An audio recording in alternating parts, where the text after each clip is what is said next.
Hey folks, it's Coach B, Coffee or Tea with Coach B, and we got Jimmy joining us here today. I'm really excited to have Jimmy here today. He's a great athlete, fantastic role model, father of two, right? He's got a son that's a professional bodybuilder, another son, doing really amazing things in hockey, married 24 years, right? He's a business owner. He's a strong advocate for health and wellness. He's been involved in sports for pretty much his whole entire life. And he also coaches too. And I think Jimmy's going to provide some really good insight on his perspective on health and wellness, his triumphs, his struggles. And I think this is going to be a really exciting interview. So Jim, thanks for joining us today. How you doing today, Jim? Doing great. Glad to be here. Good afternoon, everybody. Cheers. Good stuff. What are you drinking there today, bud?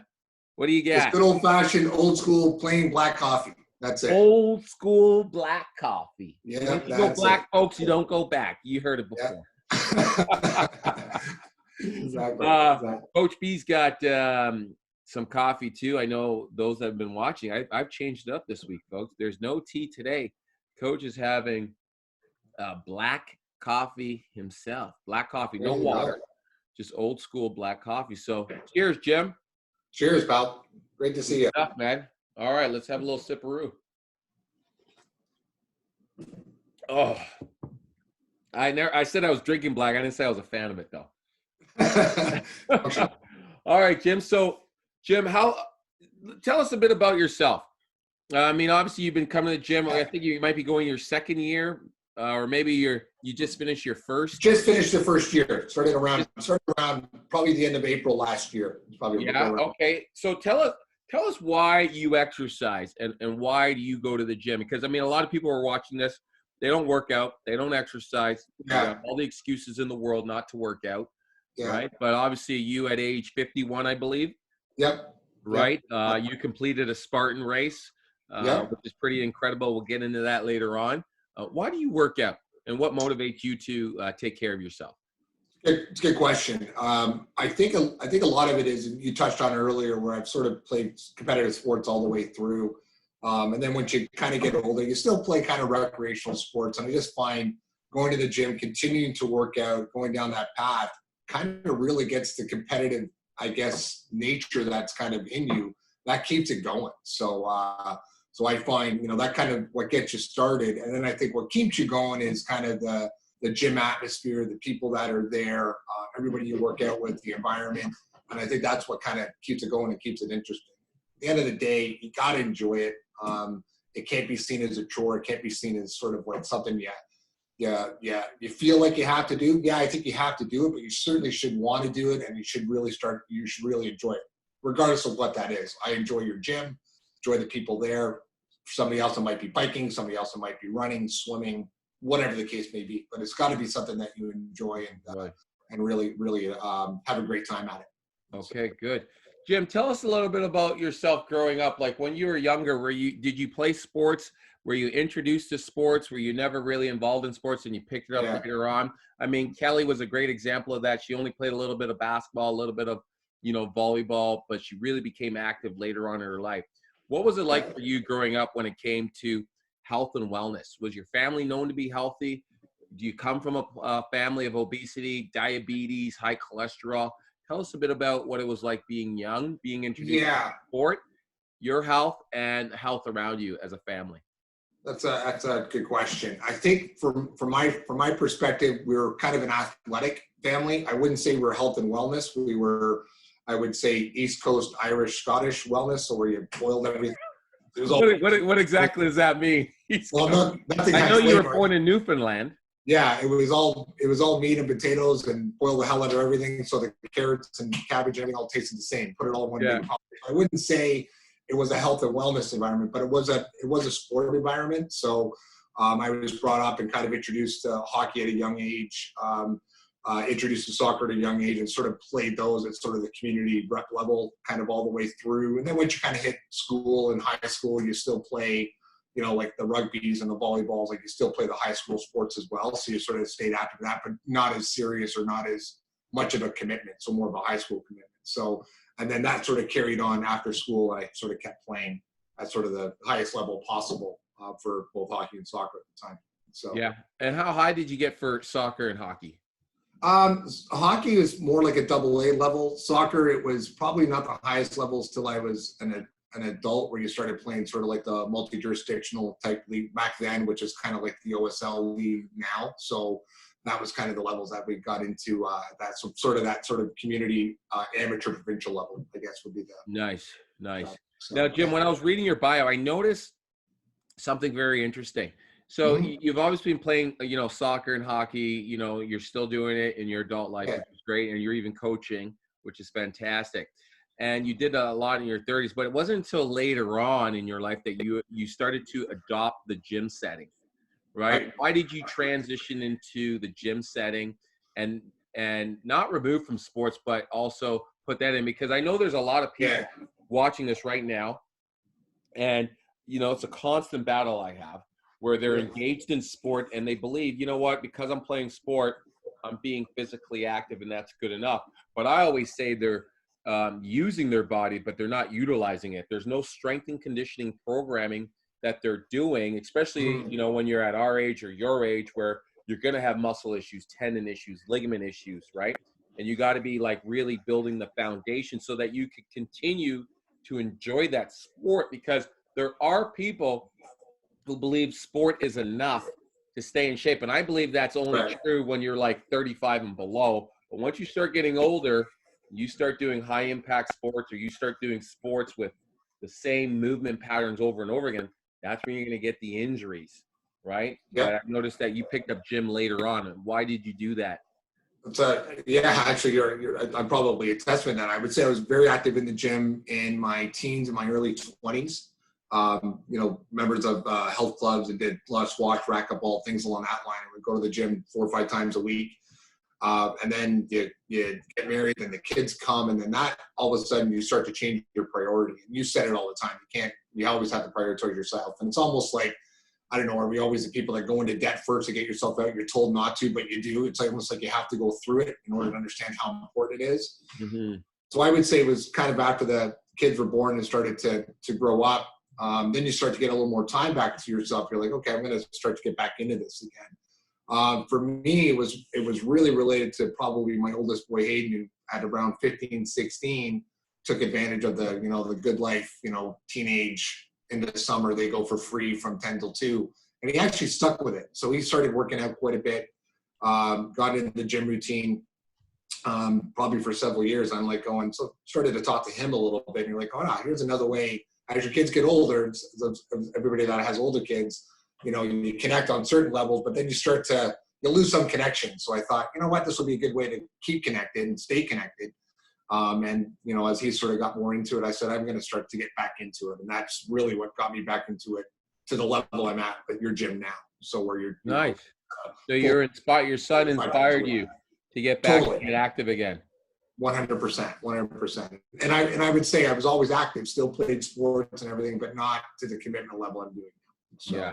that was a big part of it. That's a big part. So, you know what? You kind of touched upon a little bit what you're saying there, like how you got to go in debt to get out of debt. And, as you kids get older, they kind of separate, but now you found this connection. Is there something that you would have done differently in hindsight, knowing everything that you know today, right?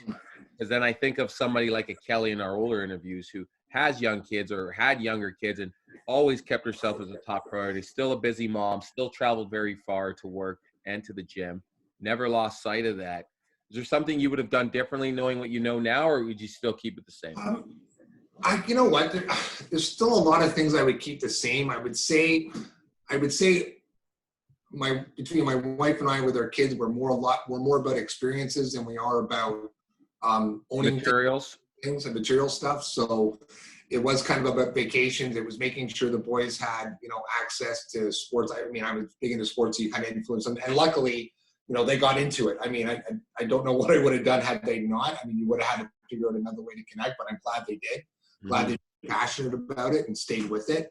But to me, it would be more, maybe I would have been involved a little more and maybe sort of did a little more of the health and wellness with them. So kind of practice what you preach, because you're kind of, as they started to play sort of higher end hockey and stuff like that, you're like, okay, make sure you're doing your dry land, make sure you're doing that.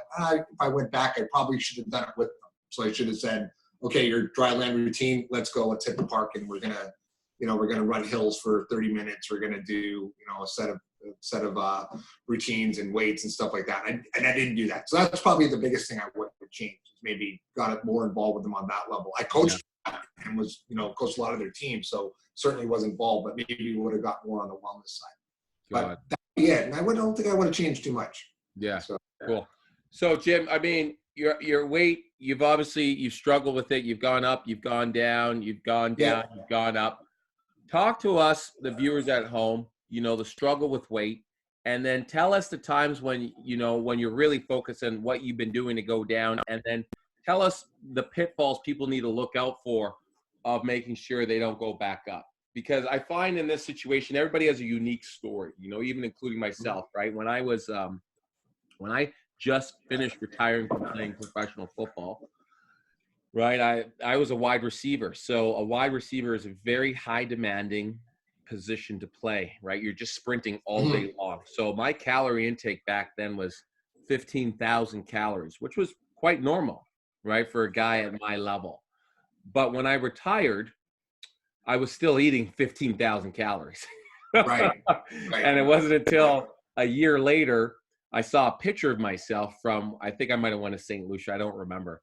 And I was like, oh my God, what the hell happened to me? Like, it was a rude awakening. Like, I better fix this. You know what I mean? And I went up to almost 260 pounds. And that's a lot of weight, folks. It's a lot of weight, and I wasn't really working out because I was still hanging on to the old me thinking, ooh, I look good and this and that. And I didn't look good at all. I looked like shit.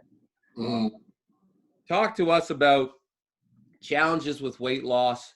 You've obviously lost a ton of weight, but you've gained it back. You lost weight. Talk to us a little bit about that and the psychology behind it and pitfalls and things. I'd say almost similar to what you described. It's one where once you decide and you want to focus on it and you start to educate yourself. I think that's the biggest thing. So you start reading labels more. You start logging things more.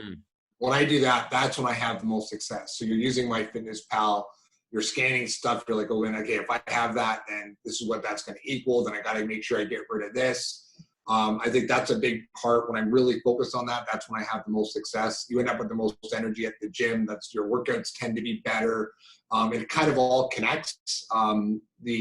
That's where I think the most success happens. I think when it comes to the pitfall side is you start to get some success and then you get confident and then you start trying to bring back some back you didn't have before.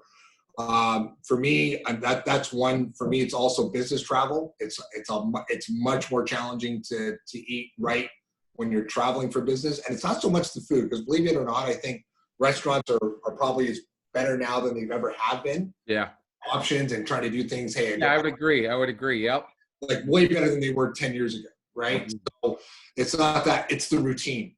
So when you're at home and everything, you're making your protein shake, you've got your Greek yogurt, you're having it at this time of the day, your workout is at this time of the day. When you're on the road and you're traveling for business and you're meetings after meetings after meetings, and then you're doing client dinners, your routine is way off. So your routine really, really struggles. So for me, the more routine I can have, the better, the more success I have. And let me ask you a question, and that's thank you for that insight. What advice? Because I mean, at our gym, right? It's middle class to upper middle class to multi-millionaires. So a lot of successful people. So a lot of travel occurs in our gym, right? What advice or tidbits or strategies would you say to people about exactly what you struggled with routine that you can give to them and say, hey, you know what? I've tried this. I've tried that. That might potentially stick for the travelers and sticking with routine. It's very valid what you're saying.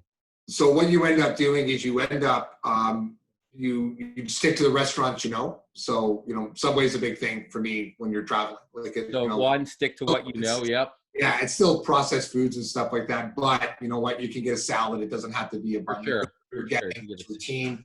It may not be as good as what you're getting at home, but it's certainly better than other options. Even restaurants, don't be afraid to ask. Tell the waiter, listen, I don't want it in oil. Can you grill it? Can you do this? Can you change it? Like I said, most of the time now they'll change things up for you.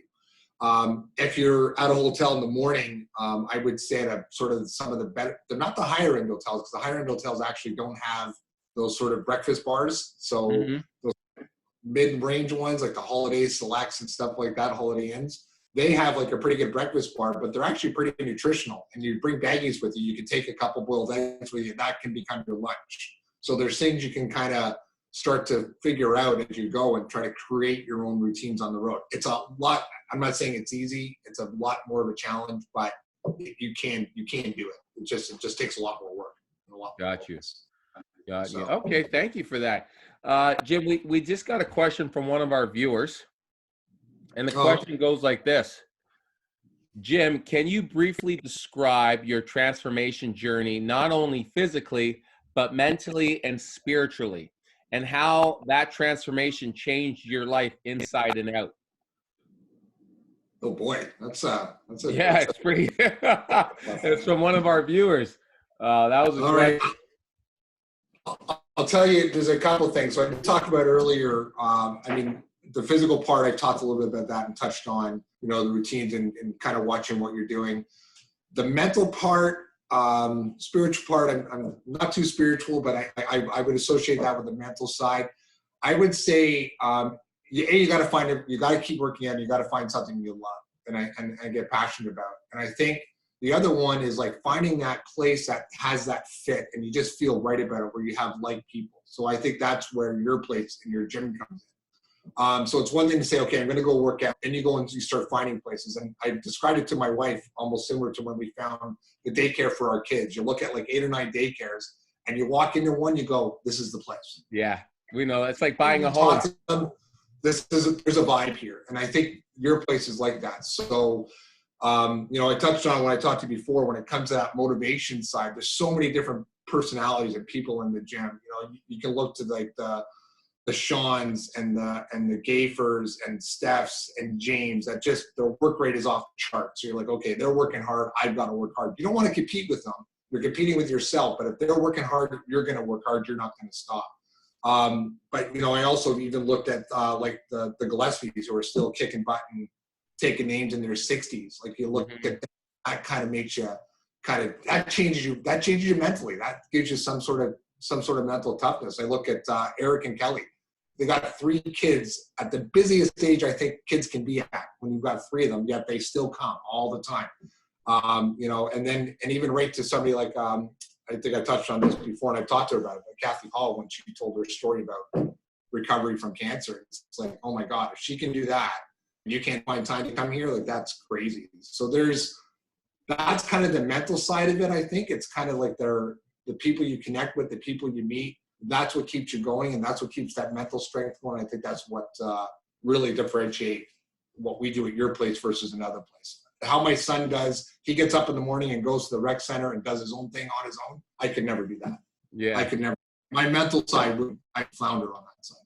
Yeah, so, yeah. That answers it. That's kind of, like I said, I think the people, the interaction, that's kind of the difference that gets your mental and your spiritual side kind of to another level. The physical side that's science at the end of the day. So no.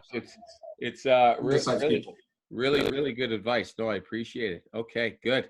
So Jim, walk us through when you're like losing all your weight and you're in your routine. Walk us through what you've been doing from a nutritional aspect to lose weight, from like what you eat in the morning, maybe snacks, lunch, afternoons, what times you have them at, what you cut out, what you were doing to be like, all right, I'm on top of this, so that our viewers, can pick something from it. Yeah, this is from my experience only. I'm not a foodie by any stretch, so I'm not a big chef. I'm not a cooker. I don't like that stuff. So the things I can do that simplify for me, the better. So my breakfast routine is it's the same all the time. It's Greek yogurt and protein powder. So, and you track it, and I use my FitnessPal app to make sure that I'm staying in track of whatever calorie target I've hit, which right now I think I'm around 1,700 calories a day, trying to hit.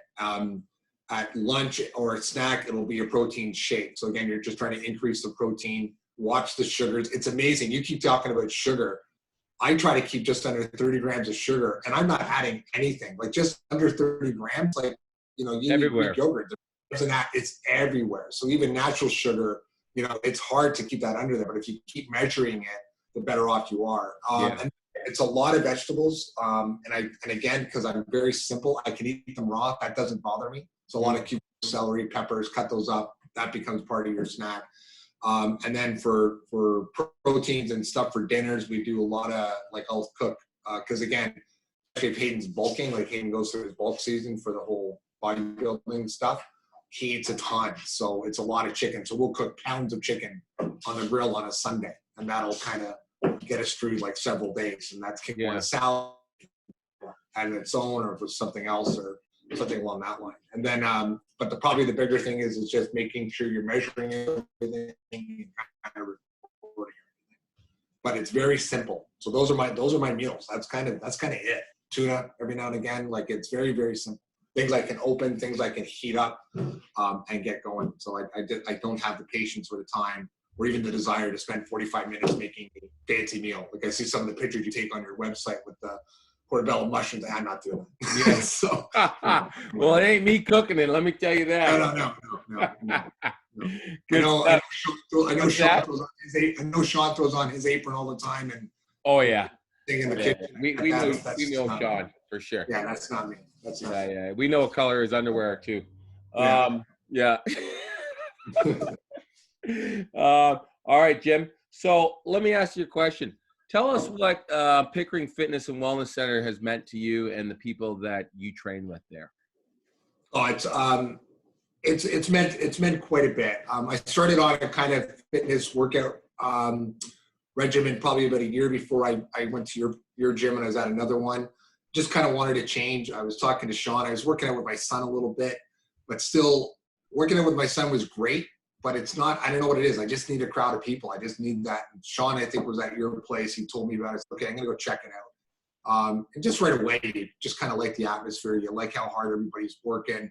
And that really kind of set it off. And, you know, from the very first class you went in, people were very welcoming, to the point where, again, I've already mentioned some people that I just find amazing to work out with. I think Kelly touched on it in her interview. Like, you're having a crap day, you go to the gym, it kind of picks you up a little bit, which it certainly does. It can kick you in the ass too, but it will pick you up. I think that's significant. You know, you mentioned the Spartan race earlier. There's no way do I do a sprint and a super Spartan race without Sarah and Steph kicking my butt to say, hey, let's go do this. Yeah. I wouldn't have even thought at 51 I could do something like that. So still got to figure out some of the obstacles. I got really good at burpees because you couldn't finish those obstacles. You get the burpee penalties. I got really good at those. Yeah. But anyway, but like I said, just the people there, you nurture a great environment. It's competitive. But again, it's not you competing against others. It's watching people do their hardest and not quitting, so you're not going to quit. I don't have to lift the same weight as somebody else. I don't have to do as many faster laps than somebody else, but they're not going to stop, so you won't stop. Yeah. So you're going to get to those rocks and back. You'll figure it out. And so everybody's pretty supportive. So it's meant a lot. There's no, you got to have a place like that to keep going. Yeah. What advice would you give to people who are watching this right now, Jim, to inspire them to get moving and get out and get exercising or sign up somewhere, right? What advice would you give? Yeah, I'd say you gotta just go. You know, nobody changes if you stay in your comfort zone, right? So you've got, in order to change yourself, you've got to get out there and put yourself out there. And probably the most important part, and again, this is for me, because other people are different. Some people are not. No, it is for you. But Jim, you know, what we have to remember, like anytime, I mean, these interviews are happening all over the world, like when it comes to like trying to inspire people. And you're right, it is for you. But as we've all known, somebody can say one thing and then that's what clicks. So don't underestimate what you could be saying, and it's going to click for somebody else. And they're going to be like, you know what, that interview I saw with Jim Lush, that one thing he said at the 26-minute marker really changed my life. You know what I mean? So you don't need to qualify it with it's your opinion, but go ahead, continue. Yeah. And I think like, so for me, it's just about making that change, because you don't know, once you make that change, you don't know where it's going to lead. Obviously there's the health and wellness part of that. I get that. And I think that will come automatically, Yeah. But connections, when you start to see people and talk to people and you see different stories, if you just take the time to do that, it's amazing how that can actually inspire you. And I think somebody touched on it before. You don't know if you're inspiring somebody. You really don't. People sometimes just look and hear your story, and you might not see yourself that way, but that's going to resonate. And I think when you put yourself in an environment like you do at your gym or even any place you go to, and you start making those connections, you'd be surprised how quickly you get your butt in gear and really start to build that want and that desire to do it. So, yeah. Awesome. So you got to take the chance, you got to take the risk, and you got to put yourself out there, and you got to connect with people. You connect with people, you'd be surprised what happens. Fantastic, Jim. All right, Jim, we're going to do a little bit of a rapid fire. Okay. Ask you some questions. Good luck. Mm-hmm. You ready? I am. All right. Favorite exercise? Favorite exercise? Got to go deadlift. Okay. Least favorite? Least favorite? Running. Favorite genre of music? Good question. Got a few of them. I would say sort of Southern rock type kind of thing and a little bit of hip hop, believe it or not. Yeah. Okay. Color your toothbrush? It's right now it's green. Are you sure it's not pink? No, it's green. Hey, where's your green jacket? It is the black one today. The green one is wearing the black one. Okay. ready for workouts next week. Number one thing Hillary gets annoyed about with you? Oh my God. Do we have enough time? We just want number one. Yeah. With COVID. And we already know it's the sex life. I understand that. But so number two. I would say with this whole COVID thing, so I'm doing this interview in what she calls the center of the house, so now everybody has to be quiet. So since I'm really in her space right now. Okay. If you're an animal, what animal would best describe you? Oh, I'd say a bear. A bear? Okay. What superhero do you most identify with? Oh, I love Batman. Batman? Okay. And are you a morning or night person? I'd say I'm more of a morning person. Morning person? Okay. I'm more of a morning person, yeah. Cool. Yeah. So. All right, folks, this is Coach B, coffee or tea with my main man, Jimmy. And we just banged out another great interview, and hopefully you guys got some great news and notes, and hopefully you were inspired to change your life. Everybody's got a great story, and that's why we wanted to interview Jimmy, and he provided some fantastic insight, some ups and downs, and, you never know where you are right on the life cycle, right? But at the end of the day, get up, get moving, get her done, because it's always possible once you get your mind right. Jimmy, I want to thank you for joining us today, buddy. Thank you, guys. All right, and we'll see you real soon. All right, cheers. Enjoy the rest of your day. Enjoy your Sunday.